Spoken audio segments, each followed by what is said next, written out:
The Monster Hunter franchise is built around its unique and epic combat system, offering a variety of weapons to craft and master, perfect to your playstyle. Whether you like to be quick and fast with your attacks, or you like to have strategy and calculate powerful strikes to take down a beast. And after all that, you must craft your weapon around a certain element, and adapt to the attacks and movements of the monster that you are facing. It's the combat that makes Monster Hunter the incredible game that it is. So in this video, we are going to take a look at what style of combat the new Monster Hunter Wilds will follow, including several different special mechanics that they might add. But before we take a look at it, I would appreciate it if you would hit the subscribe button and like the video, so you can help get the channel to 2,000 subs. So without further ado, let's jump into it. The preview we get of Wilds features the hunter exploring a vast and dangerous land, fleeing from what looks to be a wild beast. We also see the hunter on some sort of bird that can apparently fly. And while we never see the hunter actually fight, the horde of monsters paired with the shot of lightning striking near the beast shows that the game is setting up for an unbelievable combat system. But what will it look like exactly? Well, we can't fully know right now, but we can get an idea. The first thing we're going to be looking at is the overall style of hunting down monsters. The Monster Hunter games often switch between the style of simply seeing the monster on the map and finding tracks and clues to eventually find the beast, making it more like an adventure. And given that the last game was Monster Hunter Rise, where you looked at the map, we will most likely have some style of hunting down the monster, much like in Monster Hunter World. And I say that also because when we look at the hunter, we can find something very important.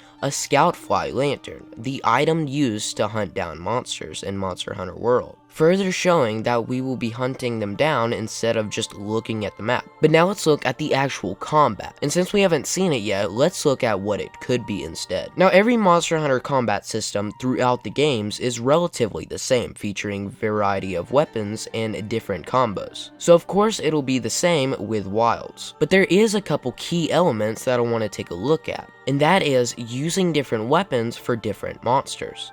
Now I'm sure some of you are thinking, well, that's in Monster Hunter games anyway. Yes, but not a lot. For example, in Monster Hunter Rise, I can kill a Magmalo with a Charge Blade, just like I can with a Rathalos. And the only thing that needs to change is different class of monsters need much different attacks than the other class. That would make it so that you would have to master different weapons that work best with that class of monsters, like using an insect glaive for a dragon and using a bow or a longsword for a fanged monster. The next thing I want to cover is making monsters more like beasts instead of just opponents. Let me explain. Fighting in Monster Hunter has always been on ground, dodging attacks and striking the monster multiple times till you defeat it. And yes, that's great, but what if there was more? What if during a fight with a Rathalos, you have to hold on to its back while it flies around in the air trying to get you off? Or what if for a battle with a Bishaten, you have to flee through the trees until you can get to an area where you can actually fight? Adding this would make it much more climactic for the player. And for the final thing, now this has been mentioned before by other people, but it's a great idea, and it should be implemented in Monster Hunter Wilds. And that is the idea of underwater combat, or at least underwater monsters. Now some of you hardcore fans would know that this has been in the games before, but the thing was, it was very, well, weird. The movement wasn't great, and it was just very hard to play, and most people just didn't really like it. But Monster Hunter has come a long way from then,